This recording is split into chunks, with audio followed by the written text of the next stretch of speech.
Saudações líricas, poéticas e enfáticas a você que nos acompanha e que interage conosco pelos vastos confins da web. Eu sou Hélio Baragatti, este é o Sala de Poesia, em sua edição de número 83, a última do ano de 2023, que, sem sombra de dúvida, é o ano em que mais vídeos foram produzidos, o ano em que mais vídeos foram gravados para esse canal. E, aliás, se você que está assistindo a esse vídeo ainda não se inscreveu no nosso canal, por favor se inscreva, ative o sininho das notificações, dê o seu like, curta, compartilhe, multiplique e divulgue o nosso conteúdo para o maior número de pessoas possível, para que assim os algoritmos do YouTube também possam fazer o mesmo, ampliando e fortalecendo sempre a nossa mensagem de apreço pela arte e de amor pela poesia. No ano de 1968, a Rede Globo de televisão promovia a terceira edição do Festival Internacional da Canção. E na final desse festival, via-se algo bastante inusitado. Dois grandes compositores brasileiros, um daquela mesma geração, Chico Buarque de Holanda, e o outro da geração anterior, Antônio Carlos Jobim, estavam sendo vaiados sonoramente pela plateia presente ao Maracanãzinho. E eles estavam sendo vaiados porque a plateia discordou do resultado do festival, resultado que deu como vitoriosa a composição dos dois, a música Sabiá, em detrimento da favorita do público, da preferida daquela plateia, que era, para não dizer que não falei das flores, de Geraldo Vandré. Lembrando que Geraldo Vandré e Chico Buarque de Holanda, 2 anos antes, compartilharam a vitória em um festival também. É o primeiro festival, aliás, o segundo festival de música popular brasileira da TV Record. Àquela altura, eles empataram, Chico Buarque com a música A Banda e Geraldo Vandré juntamente com Theo de Barros com a música Disparada. Mas nesse caso, eles eram colocados em 68, como oponentes. A mensagem da música de Geraldo Vandré, para não dizer que não falei das flores, era uma mensagem mais direta, uma letra que comunicava de maneira mais direta, mais aberta, sem tantas metáforas, e por isso agradava o público, funcionando como um chamamento, quando ela dizia, vem, vamos embora, que esperar não é saber, quem sabe faz a hora, não espera acontecer, era algo que falava muito direto aos anseios daquela plateia, aos anseios daquela juventude. A música de Tom Jobim e Chico Buarque também era uma canção de protesto, mas ela exigia um poder de análise mais profundo, um poder de análise um pouco maior. Ela apresentava um lirismo um pouco mais aprofundado, talvez até mais subliminar, para o qual era necessário, a compreensão desse lirismo, digamos, subliminar, fazia-se necessário o conhecimento de um outro texto. A música Sabiá, de Chico Buarque de Holanda e Antônio Carlos Jobim, dialogava diretamente com o poema Canção do Exílio. Canção do Exílio, de autoria de Gonçalves Dias. Antônio Gonçalves Dias, o poeta nascido no dia 10 de agosto de 1823, no sítio Boa Vista, nas terras de Jatobá, hoje emancipadas como o município de Aldeias Altas, no estado do Maranhão. Esse município ficava, naquela época não era um município, não é? Ficava a 14 léguas de Caxias. Caxias, sim, era uma importante cidade no estado do Maranhão. É lá que nasce Gonçalves Dias. Portanto, no dia 10 de agosto desse ano de 2023, completaram-se 200 anos do nascimento de Gonçalves Dias. O poema Canção do Exílio foi composto em julho de 1843, quando Gonçalves Dias estava estudando Direito na Universidade de Coimbra, em Portugal. Ele tinha, àquela altura, 19 anos, quase 20. 20 se completariam em agosto. Portanto, esse poema, Canção do Exílio, está completando, ou já completou em julho desse ano de 2023, 180 anos. E fizemos menção aqui ao ano de 1968. 1968 é o fatídico ano do AI-5, o ano em que foi baixado sobre os brasileiros o terrível Ato Institucional número 5, em nome do qual se perpetraram crimes, em nome do qual se perpetraram verdadeiras desonras, verdadeiras situações que marcaram negativamente a história do Brasil. Censura à imprensa, prisões arbitrárias e, principalmente, exílio. O exílio. Havia naquela época um slogan que dizia: Brasil, ame-o ou deixe-o. Daí entender-se por que é que Chico Buarque de Holanda e Antônio Carlos Jobim foram buscar para a sua canção a inspiração no poema de Gonçalves Dias, que é um poema que fala sobre a dor do exilado, o sentimento do exilado. Há quem diga que o poema ele é um poema de exaltação à pátria. Sim, ele fala da pátria, ele fala das belezas da pátria, da natureza da pátria, mas o assunto do poema não é a pátria. O assunto do poema é a dor do exilado ante o afastamento, ante a distância, ante a saudade que ele sente da sua pátria, do seu lugar. Então as palmeiras, o sabiá, são bem característicos não só do Brasil, mas do Maranhão, que foi onde nasceu Gonçalves Dias. Ele nasce numa região onde a vegetação predominante é a Mata dos Cocais. A Mata dos Cocais é uma vegetação de transição entre floresta amazônica, caatinga e cerrado, daí as palmeiras. O Maranhão, certas regiões do Maranhão, têm como símbolo, como ave símbolo, o sabiá da praia.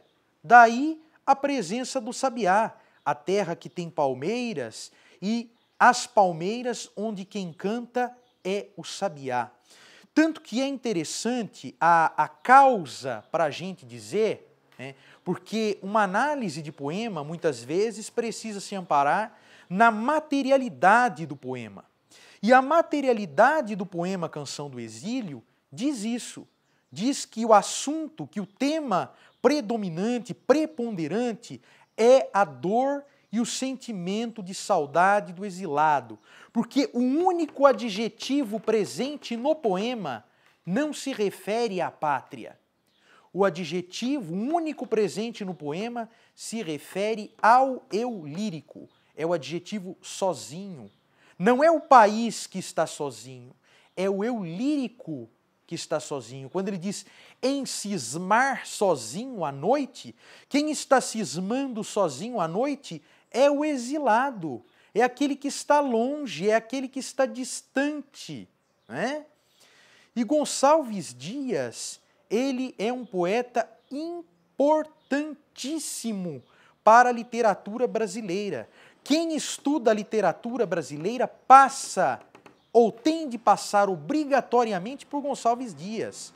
Ele, na poesia, através de poemas como O Canto do Guerreiro, O Canto do Tamoio, O Canto do Piaga, o Ijucapirama, Os Timbiras e outros poemas, ele, na poesia, juntamente com José de Alencar, na prosa, através de Iracema, através de O Guarani e outras obras, eles vão trazer o indianismo para a literatura brasileira. Eles é que vão transportar a ideia dos poetas medievalistas de Portugal, né? Alexandre, poetas e prosadores, Alexandre Herculano, Almeida Garré, Antônio Feliciano de Castilho, esses que vão eleger o cavaleiro medieval como o exemplo do europeu, o Gonçalves Dias e o José de Alencar, eles vão eleger o índio como o exemplo do brasileiro. Então, eles é que vão fazer esse transplante, esse transporte, né, dessa necessidade do homem nacional. O homem nacional europeu é quem? Para eles, o cavaleiro medieval. O homem nacional brasileiro é quem? É o índio, né? É o piaga, é o peri, né? São os timbiras, é o Ijucapirama.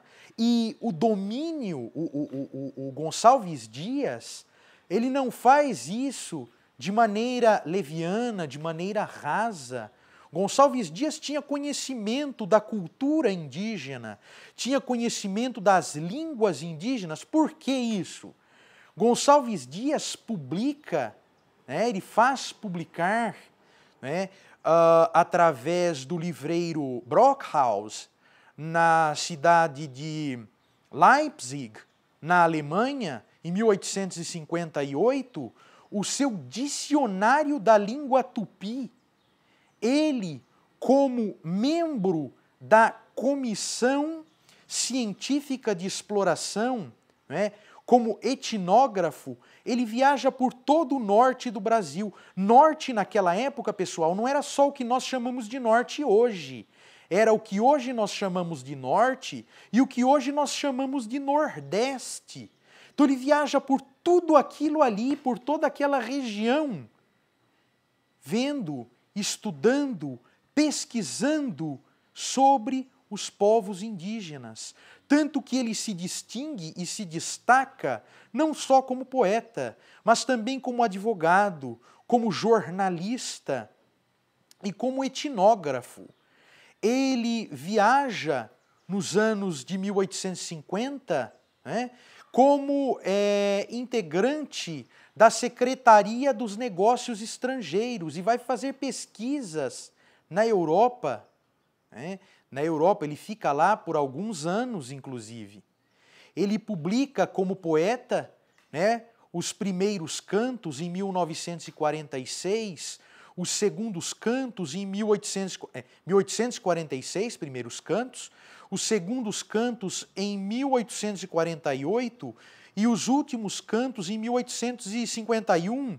E esses três livros depois são reunidos no livro Cantos, de 1857, que além de abrigar todos esses poemas, né, os poemas desses três livros, ainda traz mais 16 poemas inéditos, apresentados sob o título, designados sob o título de Novos Cantos. Né?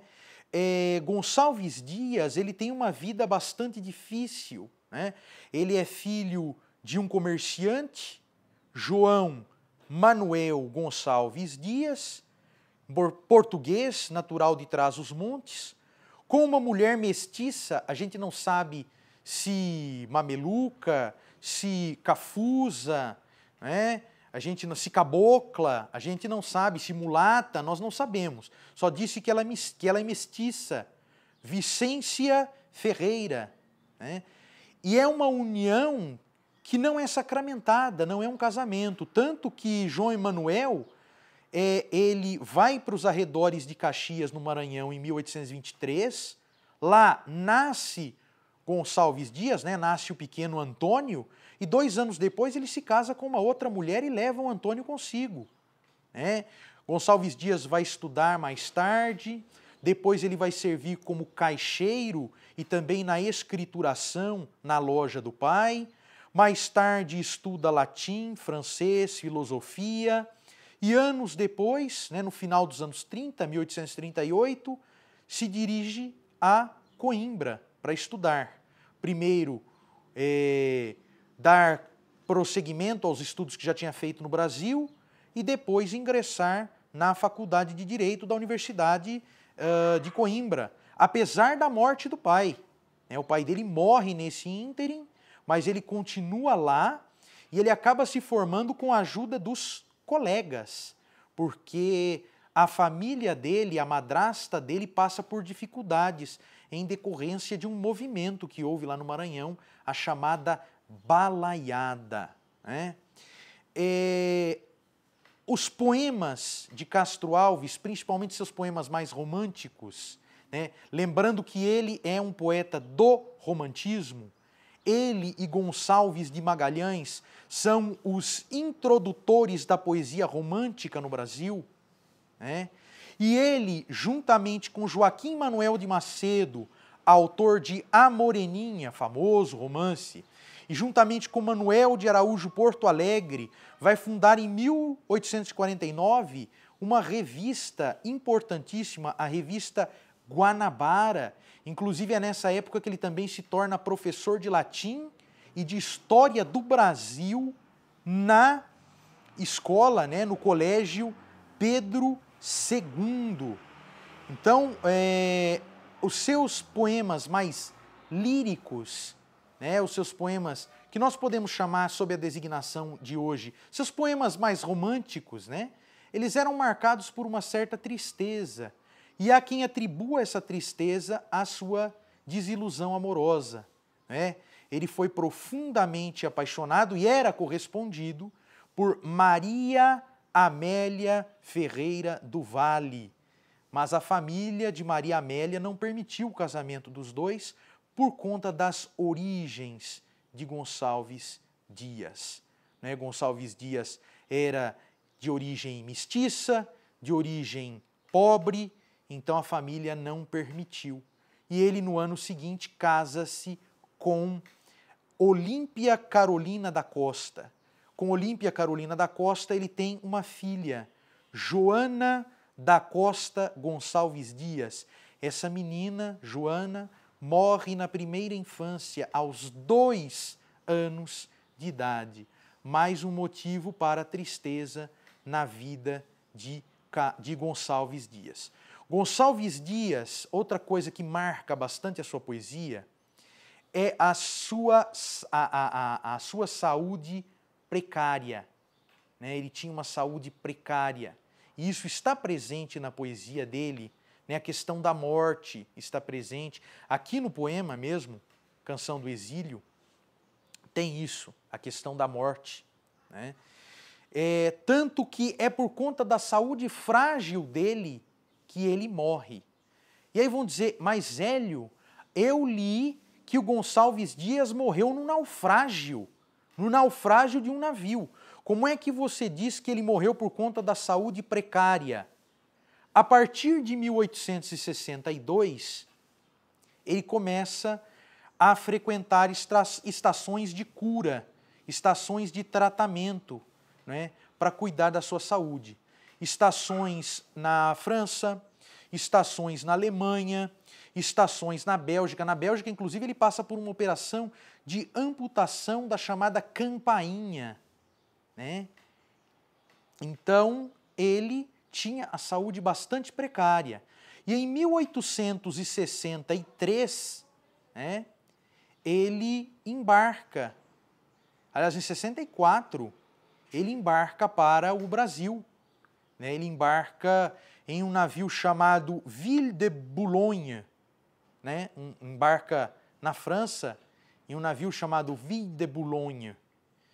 E nesse navio ele vinha para o Brasil, veio de fato para o Brasil, mas quando chegava ao Baixio dos Atins, situado na Baía de Cumã, atual município de Guimarães, também no Maranhão, o navio naufraga. Todos conseguem se salvar. Ele não. Por quê? Porque por conta da saúde frágil, ele agonizava no camarote e o esqueceram. Ninguém lembrou-se dele. Gonçalves Dias morre a 3 de novembro de 1864, aos 41 anos de idade. Dessa maneira, o corpo dele jamais foi encontrado.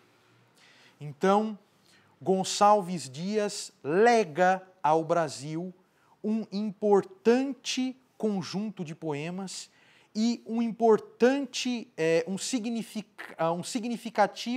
uma significativa participação na história da literatura brasileira através dos poemas que ele escreveu. E Canção do Exílio, sem sombra de dúvida, é o seu maior êxito e é um clássico. E o que nos dá a condição de distinguir esse poema como clássico? Na sua época, na época em que ele foi publicado, né, em 1846, o livro em que ele se encontra foi elogiado por Alexandre Herculano, o autor de Eurico o Presbítero. Alexandre Herculano, pessoal, foi uma das pessoas que influenciaram Gonçalves Dias. Você imagina você ter o seu livro elogiado por uma das pessoas que te influenciou, que te serviram de influência para que você fosse escritor. Outra grande influência dele era Friedrich Schiller. Friedrich Schiller, né, que é um escritor alemão. Tanto que as peças de teatro, porque também Gonçalves Dias também era teatrólogo, né? As peças de teatro dele são bastante influenciadas por Schiller e ele chega, inclusive, a traduzir A Noiva de Messina, escrito por Schiller. A tradução dele data de 1863, pouco antes do seu falecimento, né? O que indica que ele também sabia alemão, né? Além de francês, além de latim, ele também conhecia o idioma alemão. Então, Canção do Exílio, o livro Primeiros Cantos, foi elogiado por Alexandre Herculano. O autor Gonçalves Dias teve altíssimos elogios tecidos pelos seus contemporâneos, Machado de Assis, José de Alencar. E na sua época, no seu mesmo movimento, né, ele pertence ao romantismo, lógico que ele pertence à primeira fase dessa escola, Casimiro de Abreu, que pertence à segunda fase desta escola, que é o romantismo, também vai visitar a Canção do Exílio de Gonçalves Dias e a reescreve à sua maneira. Então tem-se também a Canção do Exílio de Casimiro de Abreu. E mais adiante, no modernismo, ele vai sofrer, é claro, paródias, paráfrases. Você tem, por exemplo, a Canção do Exílio de Murilo Mendes. Você tem a nova Canção do Exílio de Carlos Drummond de Andrade. Você tem o Canto de Regresso à Pátria de Oswald de Andrade. Na música, né, o poema é citado também, né, a Canção do Exílio é citada também. No hino nacional, há 2 versos citados. Nossos bosques têm mais vida, nossa vida mais amores. Na Canção do Expedicionário, Também há 2 versos da Canção do Exílio citados. Não permita, Deus, que eu morra sem que volte para lá. Até mesmo alguns músicos criaram melodias para a Canção do Exílio.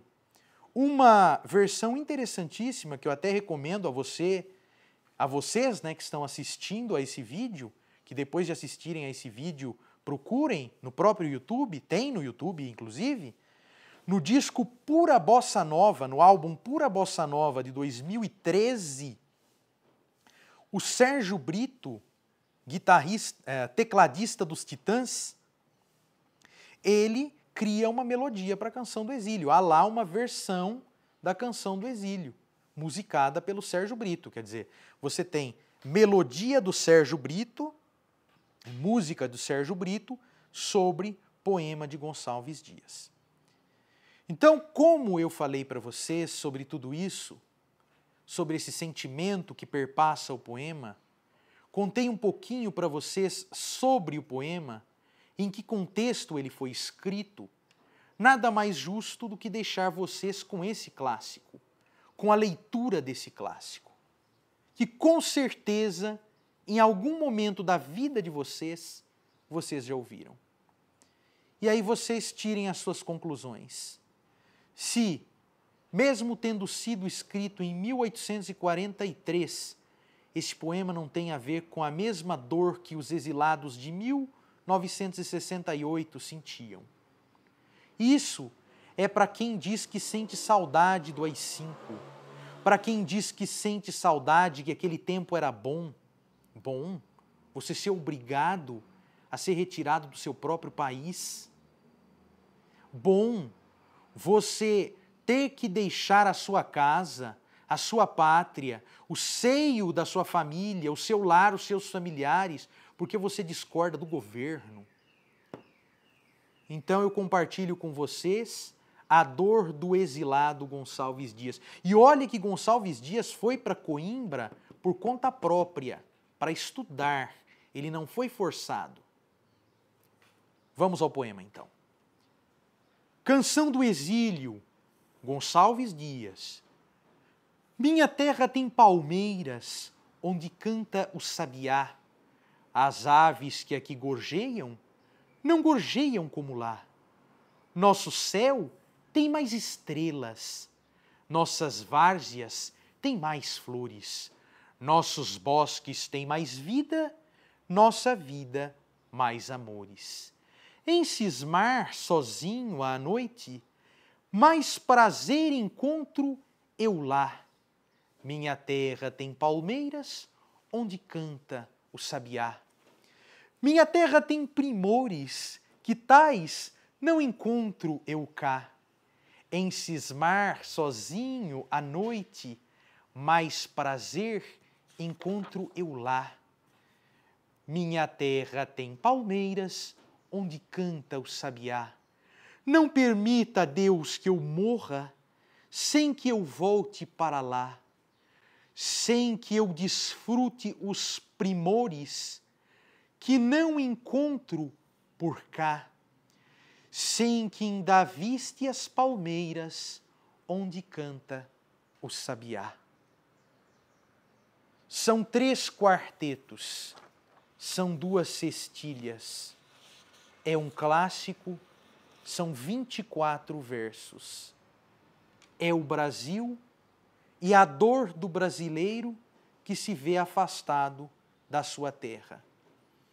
Meus pais me dizem, minha mãe me diz e meu pai me dizia, né, nós moramos fora do Brasil, eles moraram por alguns anos em Moçambique, eu quase nasci lá, né, eu vivi um tempo lá, inclusive, e eles diziam o seguinte, que o maior prazer deles, quando eles saíam de Moçambique e vinham para o Brasil, era entrar no avião e tomar um guaraná, porque o guaraná é uma bebida brasileira, né? Então era...